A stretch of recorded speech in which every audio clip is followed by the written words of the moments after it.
দেশে কোনো অবস্থাতে আওয়ামী জাহিলিয়াতে ফিরতে দেয়া হবে না বলে জানিয়েছেন জামায়াতে ইসলামের আমির ডাক্তার শফিকুর রহমান। সন্ধ্যায় বাংলাদেশ চীন মৈত্রী আন্তর্জাতিক সম্মেলন কেন্দ্রে রাজনৈতিক দলের নেতা ও বিশিষ্টজনদের সম্মানে জামায়াত আয়োজিত ইফতার মাহফিলে তিনি একথা বলেন। দেশ পুনর্গঠনে সবার আলাদা পরিকল্পনা থাকতে পারে জানিয়ে দেশের স্বার্থে সবাইকে ঐক্যবদ্ধ থাকার আহ্বান জানান তিনি।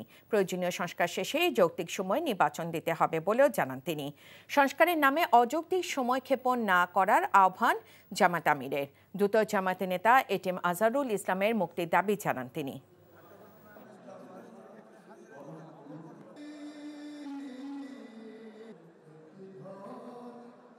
কিন্তু আমার ভাই আজহারুল ইসলাম এখনো মুক্তি পাননি। আমরা এই পাথর এখনো বুকে বহন করে চলছে। আইনের পেশ দিয়ে কেনই বিলম্ব আমরা বুঝতে পারছি না। আমরা চাই যাদের উপরে জুলুম হয়েছে তাদের একজন মানুষের যেন আর জেলের ভিতরে না থাকে।